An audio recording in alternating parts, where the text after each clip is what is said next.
Donc, je procède donc à cette ouverture de la discussion générale et demander au député Jimmy Clément Bagao d'intervenir.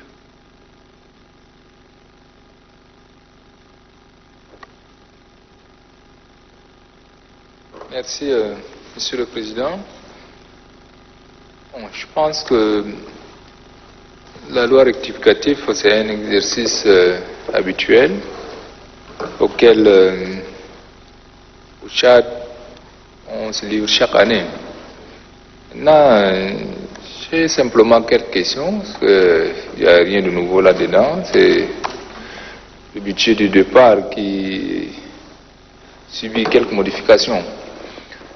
Et particulièrement concernant les mesures prises pour alléger un peu la souffrance des Tchadiens et soutenir tout un peu notre économie en appuyant les entrepreneurs. Il y a quelque chose que jusqu'à présent je me rends compte que rien n'a marché. Pourquoi je dis ça? Et le sac par exemple du céréal qui, juste avant la période de Covid-19, était autour de 18 000 à 20 000, aujourd'hui est au-delà de 30 000. Parce que là, je m'étais rendu en l'un des marchés la semaine dernière et le sac du maïs, le gros sac était à 34 000. Et pourtant, le gouvernement nous dit assez d'argent a été injecté au niveau de l'ONASA pour l'appuyer à faciliter la tâche à la population. Mais qu'est-ce qui empêche aujourd'hui, par exemple, à l'ONASA, de mettre sur le marché afin de casser le prix pour que chaque Tchadien ait au moins cette facilité d'avoir de quoi manger? Parce que si effectivement ce stock a été fait. De l'autre côté, c'est concernant la situation des entreprises. Là, le gouvernement dit qu'on rabaisse par exemple les impôts, les autres taxes à 50%, mais le constat est très amer, étant donné, par exemple au niveau de la restauration, je vous dis que rien ne marche. Donc, je m'étais rendu dans quelques restaurants de la place et simplement, c'est les tables et les chaises qui sont là, croisées, et il n'y a pas de clients. Mais à ceux-là, comment à la fin de l'année, on arrivera à leur demander de s'acquitter de ces taxes? C'est la même chose dans les hôtels. Je ne sais pas si le ministre des Finances peut envoyer peut-être une équipe faire une investigation. Parce que ça serait difficile. Est-ce que ça ne serait pas possible de laisser tomber cette histoire de taxes, surtout chez certains opérateurs, pour éviter que ce soit le chaos où toutes les portes seront fermées?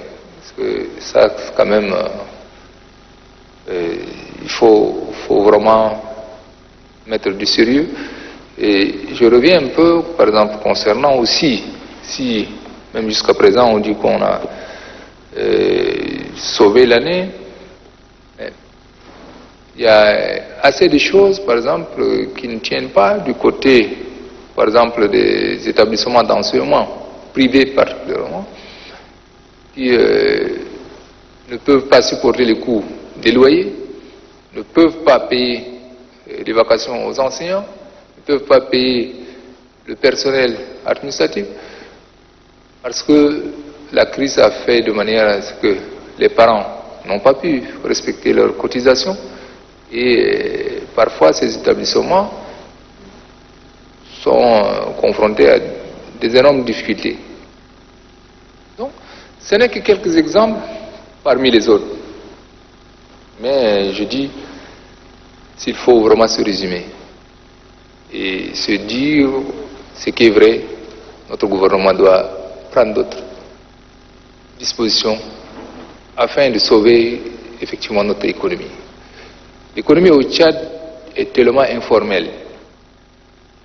Mais les annonces, elles sont belles. Mais qu'on les rend concrètes. Sinon, je pense que ces mesures prises ou annoncées ne sont pas pour aider notre économie à se relever, ne sont pas pour sauver la vie aux Tchadiens, parce qu'il faut pour être en bonne santé, il faut au moins se manger. Donc, ce n'est pas les chicottes que les militaires en abusent sur la population tchadienne qui vont sauver des vies. Malheureusement que, je ne sais pas si le ministre de la Sécurité est ici ou non, mais ce qui se passe, ce n'est pas ça qui résoudra la crise liée à la Covid-19. Donc, pour moi, c'est qu'il y a des efforts à fournir. Ça ne vaut pas la peine qu'on continue par se casser la tête avec le plan qu'on a adopté aujourd'hui, mais il faut revoir, parce que là c'est difficile aujourd'hui pour la population tchadienne. Et toutes ces mesures, à mon humble avis, elles ne sont pas observées par les commerçants. Quand vous prenez par exemple le transport, le secteur du transport, où les gens prennent le même nombre de passagers et le prix a doublé. Pour aller d'ici à Bongor, vous payez 10 000 et les gens prennent dans les grands bus le même nombre de personnes. Je m'interroge, est-ce que c'est le prix du pétrole qui a augmenté? Parce que ici, je ne pense pas, c'est le même prix qui est resté, mais le prix a doublé. Donc, ce que le gouvernement, et particulièrement celui en charge du commerce, doit faire un effort. Vraiment, le ministère en charge du commerce ne sait pas si à chaque année, quand il y a eu une situation, le gouvernement prend une décision, au lieu que les prix fixés par le gouvernement soient respectés, c'est le double, c'est le triple. Et mon humble avis, je pense, soit c'est une complicité entre les commerçants et le ministère du Commerce, afin d'arnaquer la population tchadienne, sinon le gouvernement a tous les moyens d'arriver au moins à contrôler, c'est-à-dire l'exagération autour du prix des denrées alimentaires ou bien des autres services. Donc, je pense que c'est un exercice habituel et nous allons voter ce collectif budgétaire, mais malheureusement, ces réalités, si nous ne cherchons pas à trouver des solutions, c'est que nous n'avons rien apporté comme palliatif pour alléger la vie de nos concitoyens, même si dans les annonces ça a été des belles phrases. Merci.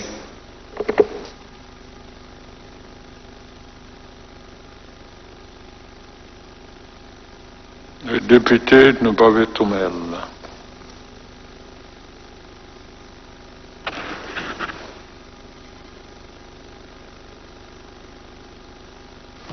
Merci, Monsieur le Président. Avant tout, je voudrais féliciter et encourager le Président de la Commission Finances avec tout son staff, le ministre des Finances avec son équipe pour tout ce qu'ils ont fait comme travail afin de nous sortir ce rapport clair qui nous a permis de comprendre cette loi rectificative de finances 2020. Avant de voir autre point, Monsieur le Président, je voudrais demander au rapporteur général ce qu'on regarde ensemble, le projet, le tableau qu'on vient de nous donner là, tableau de développement des dépenses, à la page 38, à 5e colonne. C'est écrit réalisation fin mars 2019. Est-ce que ce n'est pas une erreur?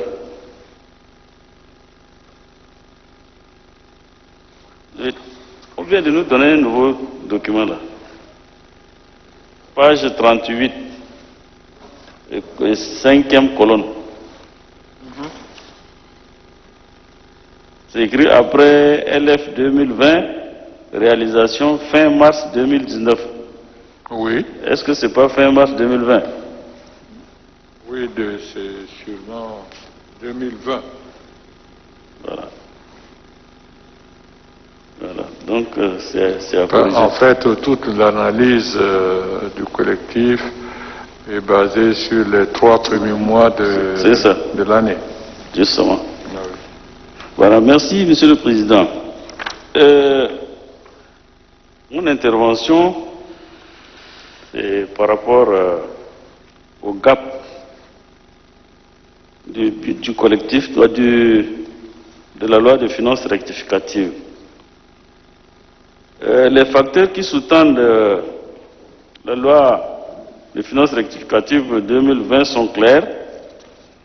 Les dépenses sont maintenues, certaines même en hausse, mais les dépenses, les recettes étant en baisse, et surtout les recettes pétrolières, ce qui a entraîné un gap important. En plus de ce qui est écrit ici dans le budget, le ministre vient de citer encore d'autres qui ne sont pas explicités ici. Mon inquiétude, c'est que ces gaps dégagés, son financement est prévu par des appuis budgétaires qui, à mon avis, par rapport aux engagements des partenaires, peut être un peu sûr. Mais d'autre part aussi, ils ont parlé des émissions des titres publics sur le marché sous-régional.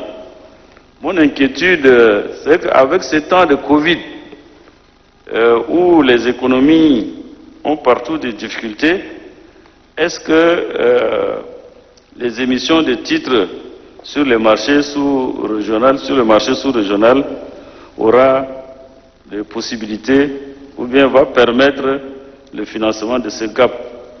Parce que sinon, le gouvernement a bien pensé pour maintenir certaines dépenses, surtout en ce qui concerne les dépenses de personnel, en respectant les engagements avec les syndicats. Mais si, par rapport à ce gap, le gouvernement n'arrive pas à combler, est-ce qu'on n'aura pas encore de problème avec les syndicats et autres, ou bien est-ce qu'on peut respecter tous les engagements? Je vous remercie.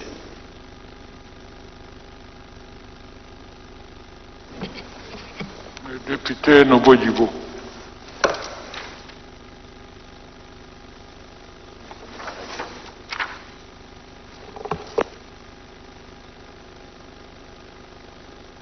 Merci, Monsieur le Président. Je voudrais dire tout simplement que moi, je suis de la Commission Finances, donc le rapport est notre rapport, et dire aussi que l'intervention du ministre est venue donc donner encore d'autres explications qui nous ont permis de mieux comprendre le budget rectificatif. Je prends la parole ici pour tout simplement poser 3 questions qui émanent du député du groupe parlementaire, le député Mamad Ousmane Ngariangue, qui pose la première question concernant donc les dépenses de personnel. Il dit qu'il a constaté qu'il y a une augmentation de 30 milliards et que cette augmentation couvre l'application du protocole d'accord entre le gouvernement et les syndicats, mais il se rend compte que et également les 1638 agents de l'État qui ont été intégrés.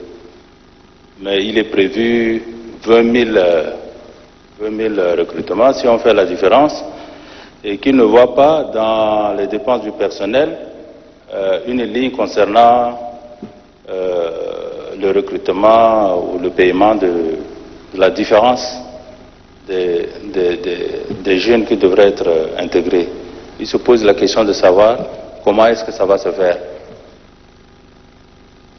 La deuxième question qu'il a envoyée concerne les dépenses des biens et services. Là également, il se dit qu'il se rend compte qu'il y a un faible taux d'exécution. Et qu'est-ce qui se passe exactement? Est-ce que tous les départements ministériels sont suffisamment dotés de matériel pour qu'ils ne puissent plus en commander? Parce qu'il y a eu un faible taux d'exécution. La troisième question concerne donc les dépenses d'investissement. Là également, il se pose la question de savoir, le ministre l'a développé, mais comme c'est une question qui m'est envoyée, il faudrait que je puisse la faire comprendre, la faire passer pour que, s'il est à l'écoute, qu'il puisse mieux cerner. Ça concerne la dernière question concerne les investissements. Les chantiers qui sont arrêtés, il se pose la question qu'il y a eu également les raisons qui ont fait qu'il y a un faible taux, car il s'est rendu compte que c'est 19 milliards sur 179 qui ont été exécutés. Alors, quelles sont les raisons? Voilà un peu, Monsieur le Président, les trois questions de mon collègue que je voudrais adresser au ministre des Finances et du Budget. Merci.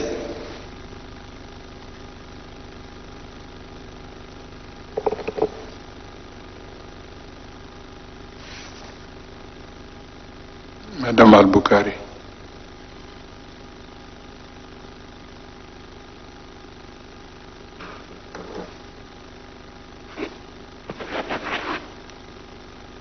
Merci beaucoup.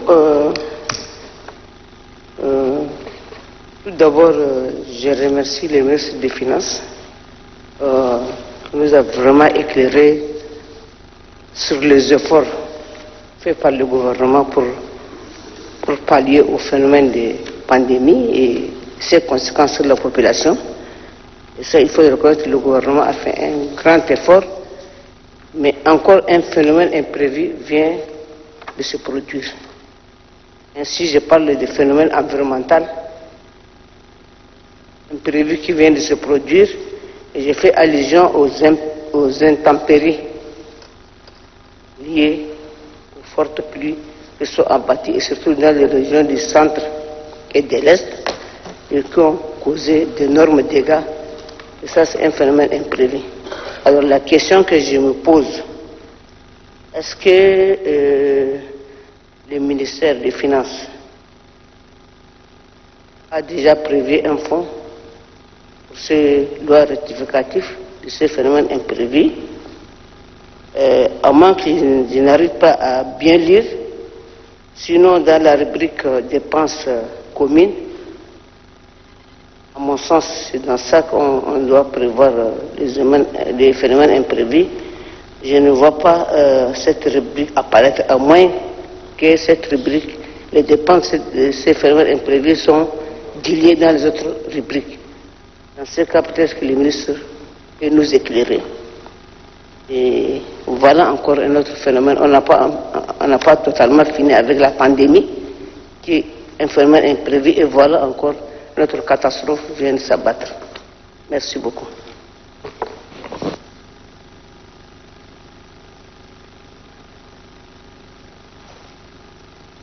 Député Moussa Kadab.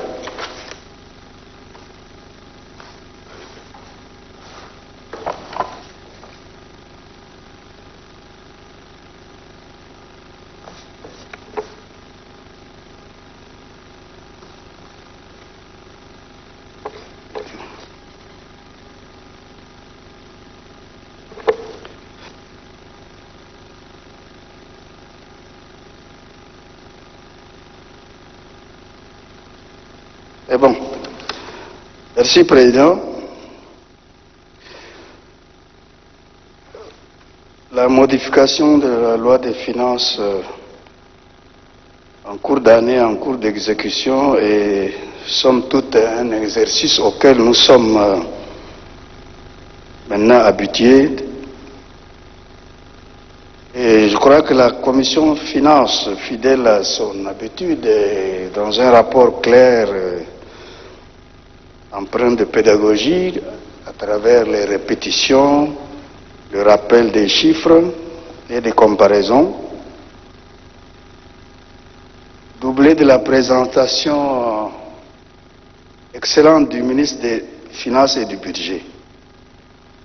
Une présentation non seulement technique, mais c'est une présentation politique. C'est toujours un peu exceptionnel de la part des financiers d'ajouter la fibre sensible, d'ajouter un discours politique pour sous-tendre et magnifier les efforts faits par notre gouvernement dans un contexte difficile,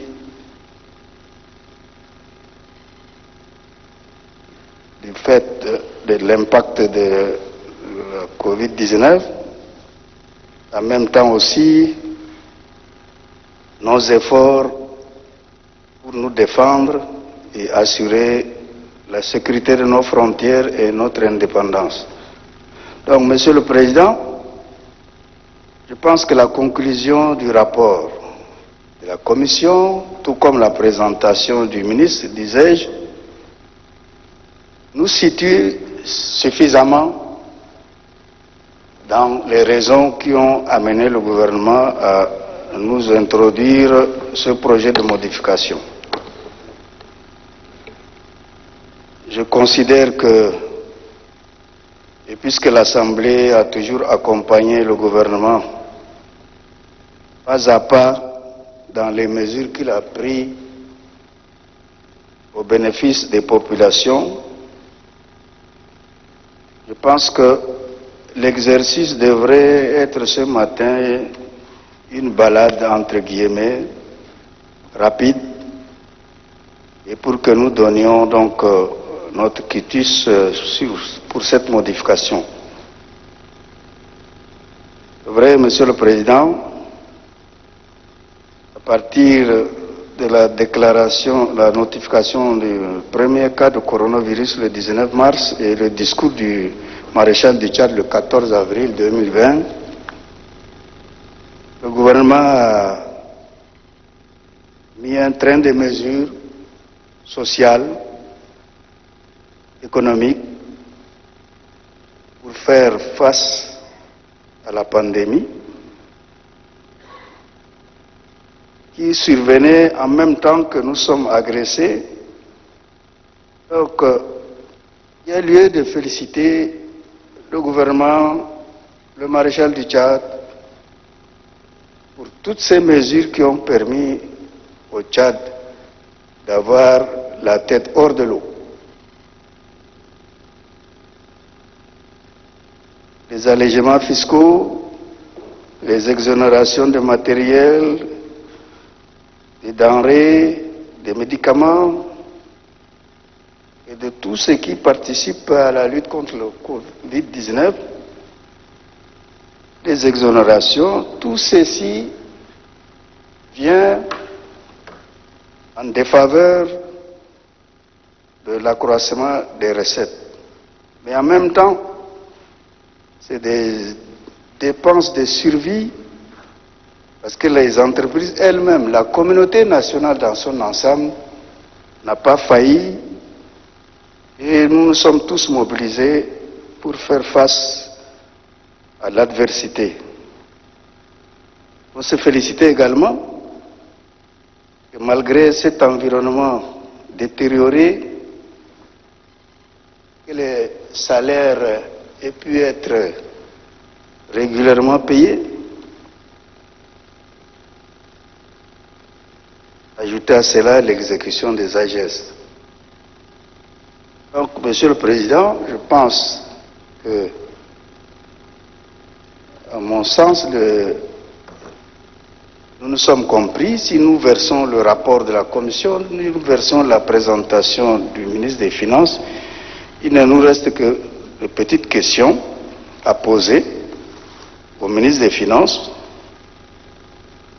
À la Commission, je n'ai pas grand-chose à dire, si ce n'est que dans la lecture, ça nous fait des années.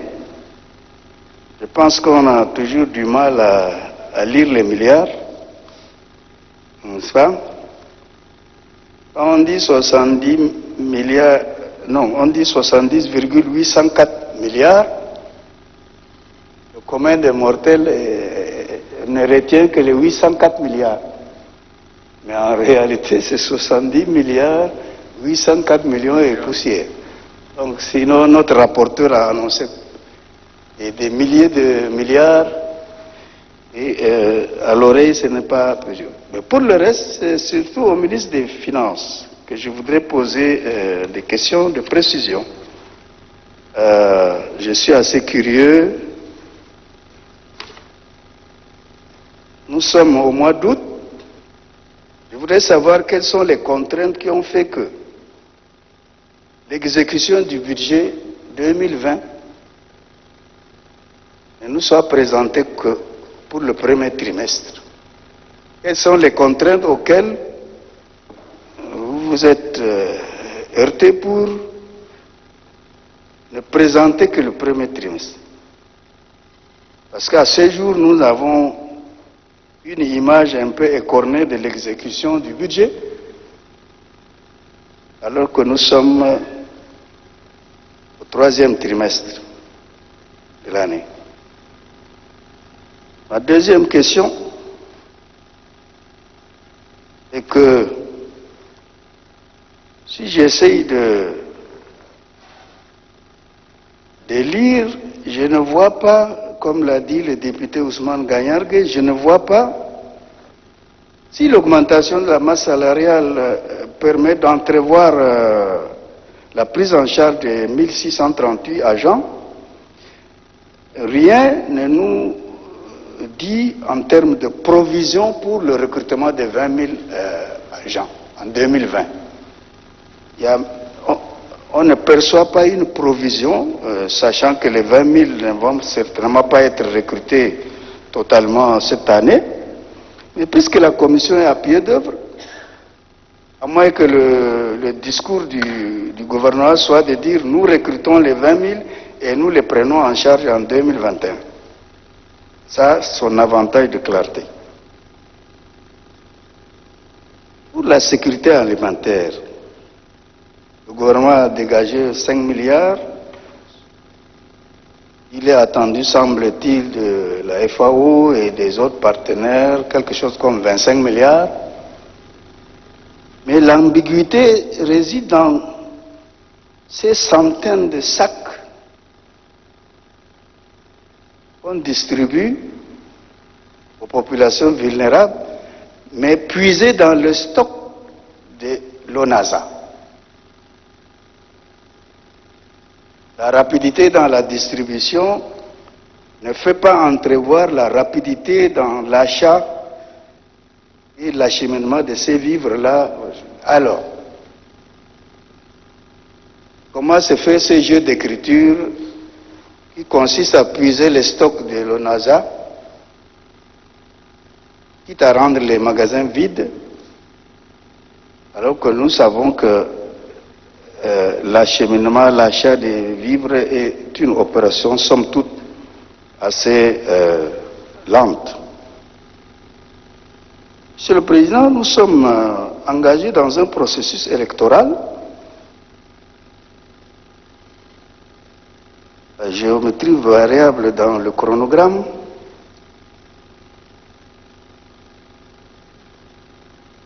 Je n'ai pas lu un seul montant sur les élections. On me dira, oui, le chronogramme prévoit les élections en avril 2021, mais il y a quand même une CENI qui est entretenue le marché de l'opérateur de la biométrie et en octobre prochain le recensement électoral. Alors, Monsieur le ministre, pourra-t-il nous dire est-ce qu'il a logé une provision conséquente dans cette forêt de chiffres et que j'ai du mal à parcourir? Je voudrais aussi dire que j'ai du mal à lire tous ces fonds consacrés à l'entrepreneuriat des jeunes, n'est-ce pas? Quand on dit non, que c'est le pool bancaire qui va réunir ces 30 milliards, je ne sais pas comment se fait la corrélation entre ces opérations-là. Donc pour le reste, Monsieur le Président, je pense que la matinée devrait être abrégée par notre vote. Je vous remercie. Merci, Monsieur le député. Le député Ali Kouloutou Tchaïbi.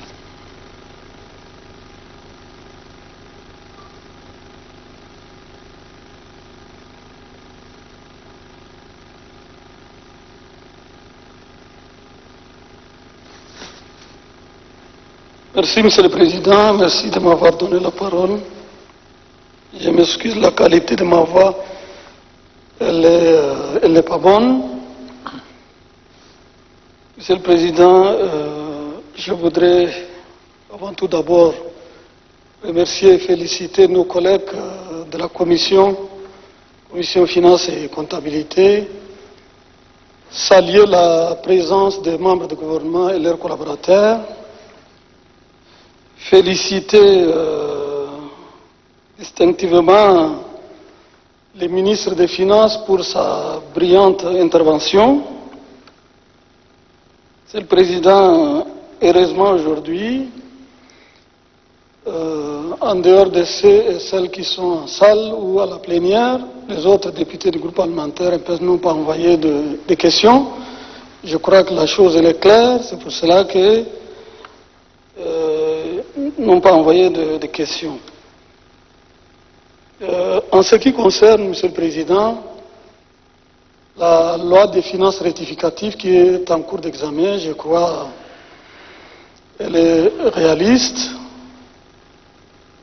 Elle prévoit des réponses adéquates, adaptées, des réponses fortes à la situation ou à la conjoncture socio-économique, sécuritaire, sanitaire qui trouble ou qui préoccupe et interpelle les esprits des uns et des autres.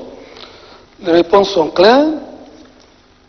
Nous ne pouvons que féliciter avec force le maréchal du Tchad, président de la République, chef de l'État et son gouvernement, pour toutes ces mesures conséquentes pour faire face à la pandémie de coronavirus, à la crise économique et financière, la lutte contre la secte Boko Haram et autres,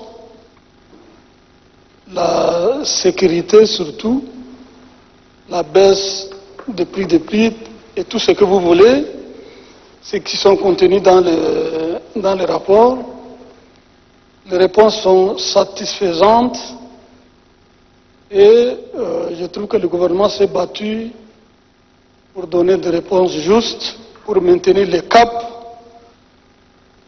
Il a également facilité beaucoup de mesures de facilitation à nos populations que nous représentons.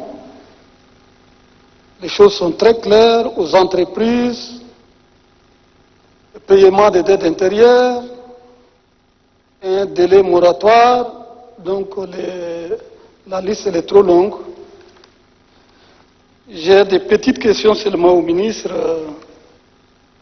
Je crois que certaines de mes questions ont été, d'une manière ou d'une autre, ont été prises en compte dans les interventions des collègues qui m'ont précédé. Vous savez que la jeunesse, Monsieur le Président, elle est une frange très importante dans la société.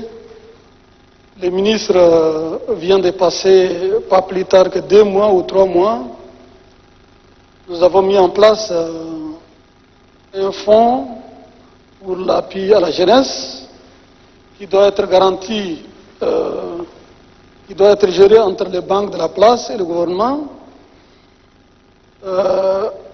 Dans l'exécution de ces fonds qui sera mis à la disposition des projets bancables qui seront présentés par la jeunesse, Monsieur le ministre des Finances, quelles sont les avancées pour la mise en œuvre de ces fonds de la jeunesse?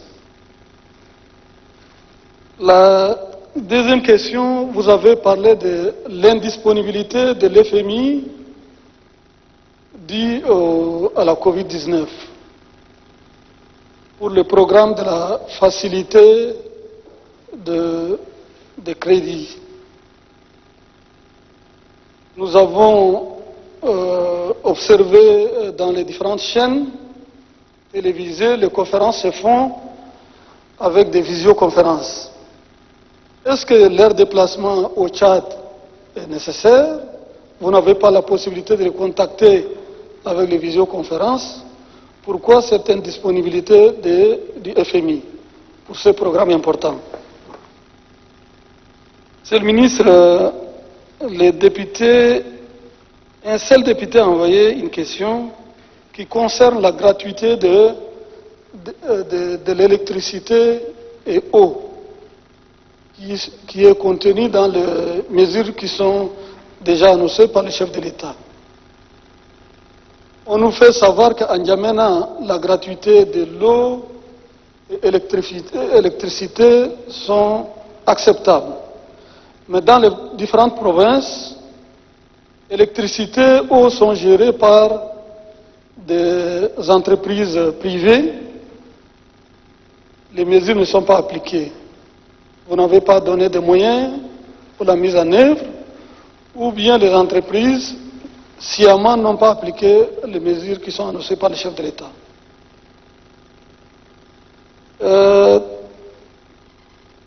Troisième question, où c'est une contribution. Monsieur le Président, Monsieur le Ministre, nous avons connu au début de cette année des attaques de Boko Haram. Comme le Président, après votre intervention, il a fait un commentaire très important. Il a parlé de la sécurité, que nous sommes un peu entourés par des foyers de conflit. Moi, je trouve que la sécurité et la défense dans un pays, la stabilité, la sécurité de nos frontières, c'est des choses très importantes.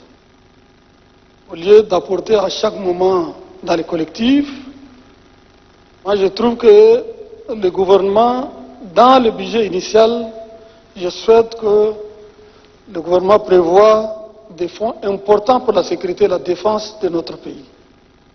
Ça c'est un souhait et je le souhaite vivement. Parce que mettre des fonds à la disposition de la défense et de la sécurité, pour la stabilité, pour l'intégrité du territoire, ce n'est ni un secret ni une honte. Moi, je soutiens fortement que le gouvernement, il faut qu'il mette en place un fonds spécial pour la sécurité de notre pays, dans le budget initial. Du reste, Monsieur le Ministre, vous êtes la voix la mieux autorisée avec vos collègues, vos collègues surtout. Nous sommes très satisfaits par les mesures prises par le gouvernement. Au premier rang, le maréchal Tchad, président de la République. Les mesures sont données de très bonnes réponses. Nous voudrions qu'en tant que représentants du peuple, de garder le cap, comme a dit un de mes collègues, la pandémie, elle est là, elle n'est pas partie. Je souhaite que le gouvernement fasse tout pour que les mesures barrières soient bien maintenues, les mesures d'accompagnement aux différentes populations soient maintenues, pour que la pandémie, la crise, tout ce qui s'ensuit doivent être définitivement éradiqués. En ce qui concerne la loi des finances, comme a dit l'avant-dernier intervenant, président Kadam, je crois que l'exercice doit être très facile. Les réponses sont bonnes. Le rapport de la commission finances et budget est très clair. Je crois que, chers collègues qui sont ici, ils vont vous donner le quitus pour la continuité de l'administration. Je vous remercie.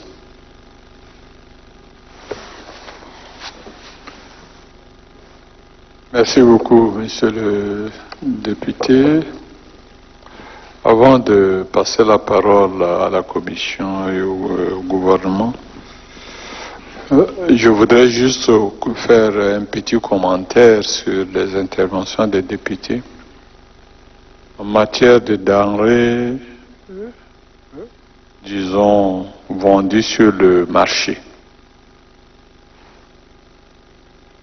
Nous voyons que le gouvernement a pris des mesures fortes en matière d'exonération fiscale, en matière d'exonération douanière d'un certain nombre de produits alimentaires et bien d'autres.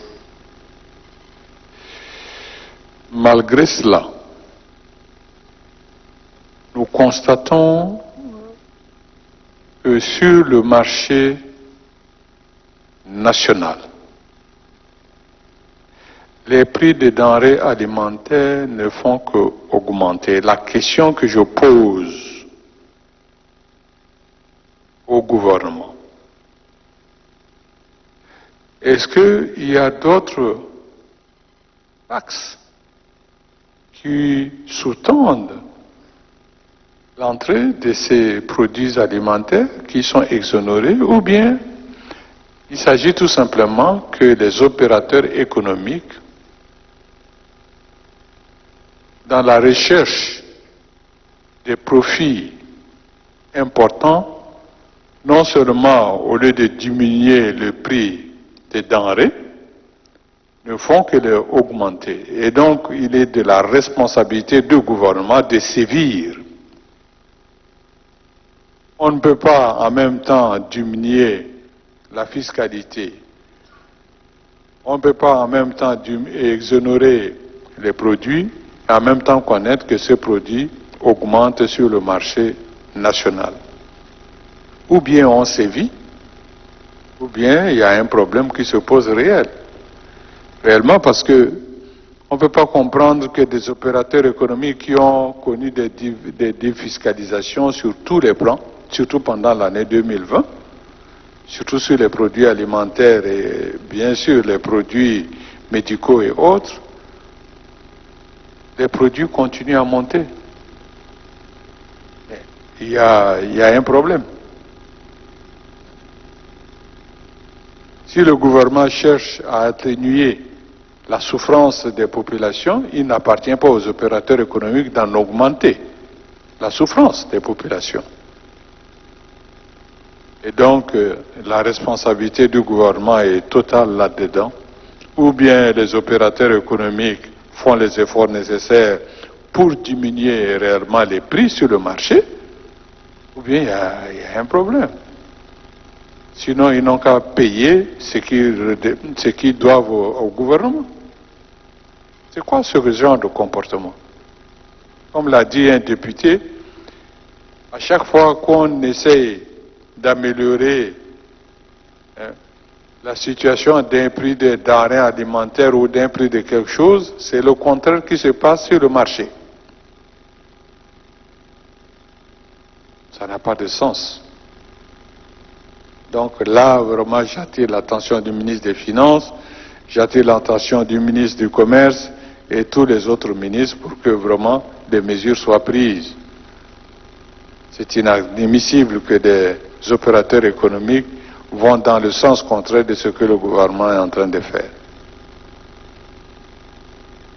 La deuxième des choses que je voudrais, je pense que le gouvernement a beaucoup fait pour maintenir l'économie, pour faire tout ce qu'il faut pour que cette économie tourne.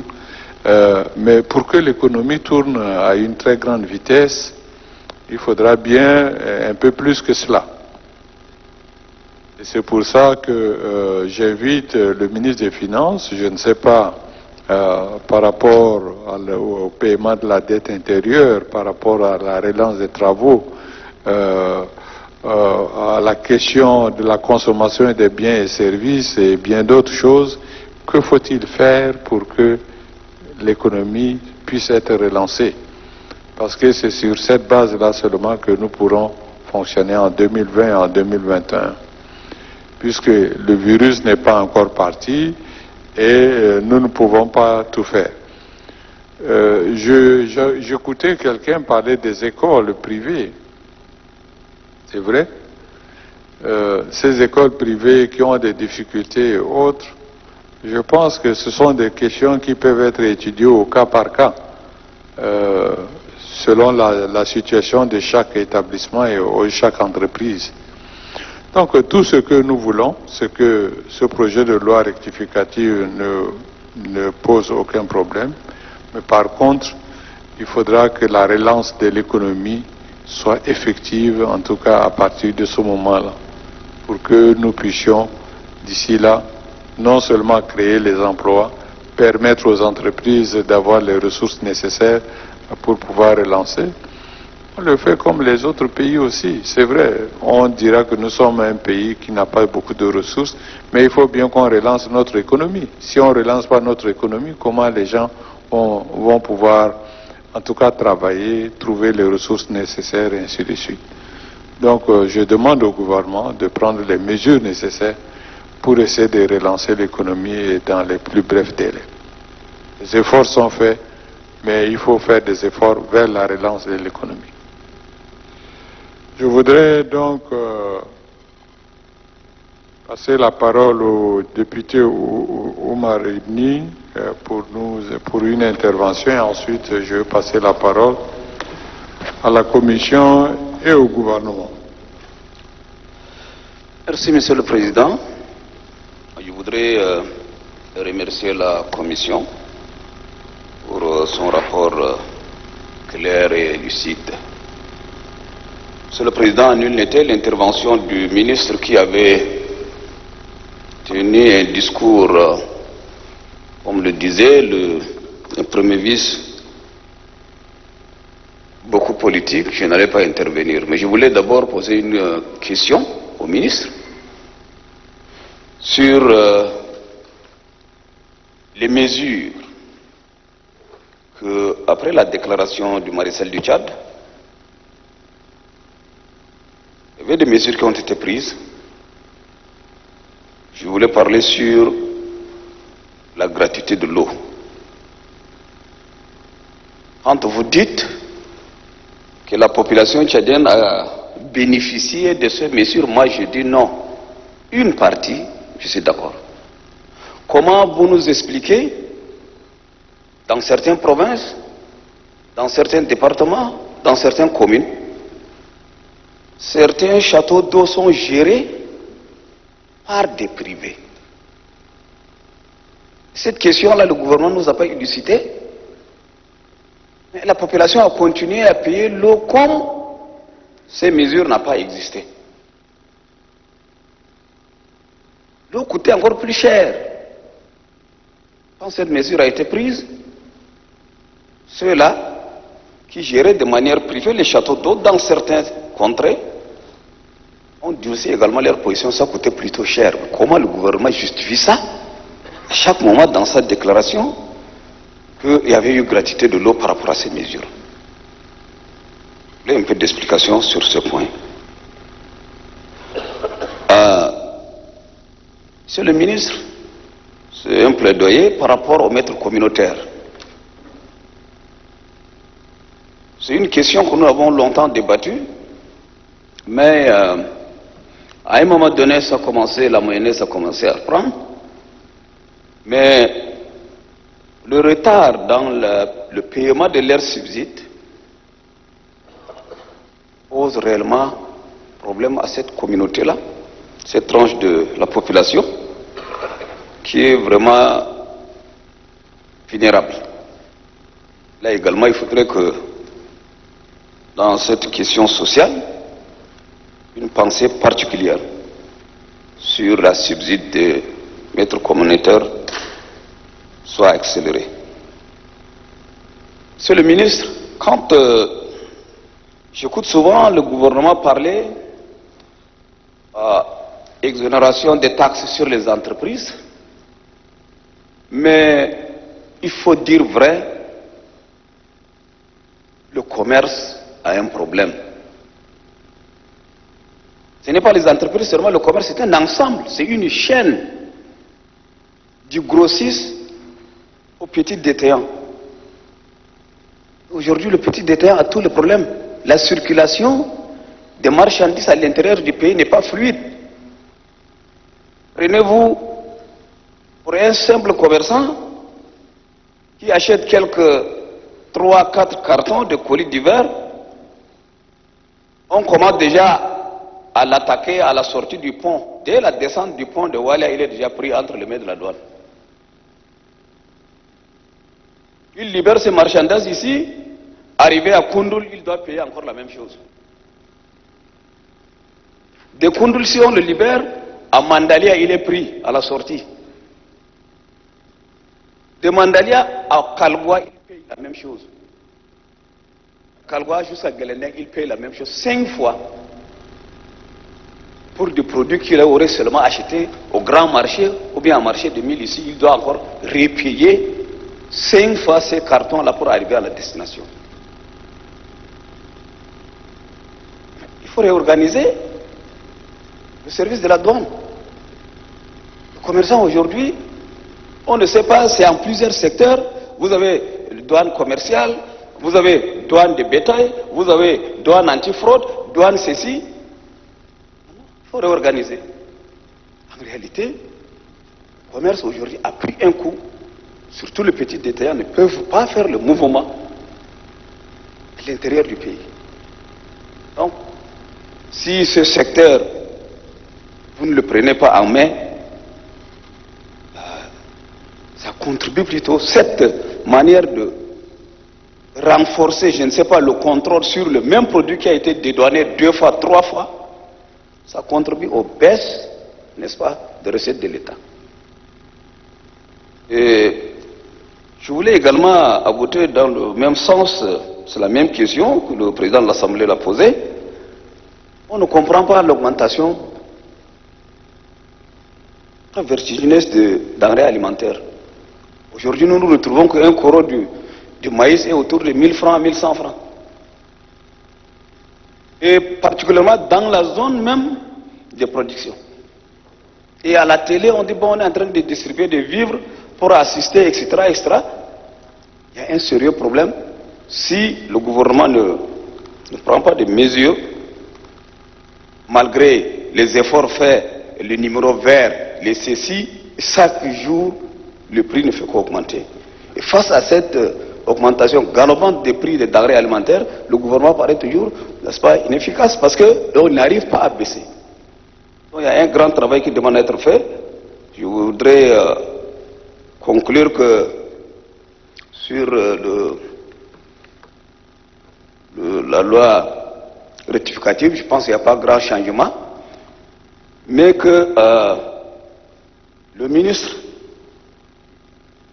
du plan peut nous édifier un peu, parce que depuis mars à aujourd'hui, nous avons eu beaucoup d'aides extérieures, que ce soit des finances pour appuyer notre politique budgétaire, ou soit dans le cadre de la coopération pour faire face à la pandémie de Covid-19, nous avons eu beaucoup d'aides qui a fait également augmenter un peu le budget de l'État, mais nous n'avons pas, en tant que Provan, d'ample information si le ministre peut un peu nous détailler ces apports extérieurs. Merci, Monsieur le Président. Merci beaucoup, Monsieur le député Igny. Monsieur le Président de la Commission Finances, est-ce que vous avez quelque chose à dire par rapport aux interventions de Mesdames et Messieurs les députés?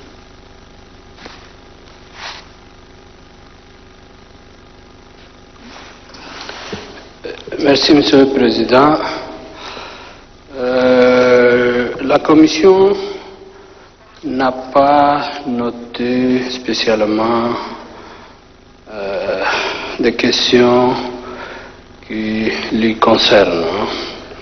Sinon, des félicitations et des encouragements. Je voudrais dire quelques préoccupations que la Commission prend bonne note des coquilles ou des difficultés de lecture par rapport aux chiffres que certains députés ont constatés. Sinon, en retour, je voudrais également féliciter et remercier Mesdames et Messieurs les députés pour les efforts fournis dans si peu de temps à s'approprier le travail de la Commission et faire de très bonnes contributions aidant à la Commission d'améliorer son travail. Donc, Monsieur le Président, sinon je n'ai pas autre chose à dire. Je vous remercie. Merci beaucoup, Monsieur le Président de la Commission Finances. Je voudrais me tourner donc vers le gouvernement. Monsieur le ministre des Finances et du Budget, c'est vrai, vous avez fait un long rapport historique sur les activités politiques du gouvernement depuis le début de l'année. Les adresses du maréchal à la fin de l'année, mais également au mois d'avril, et également toutes les mesures qui ont été prises pour permettre à notre économie de pouvoir fonctionner tant bien que mal, malgré la baisse drastique du prix du pétrole, également les questions sécuritaires et la faiblesse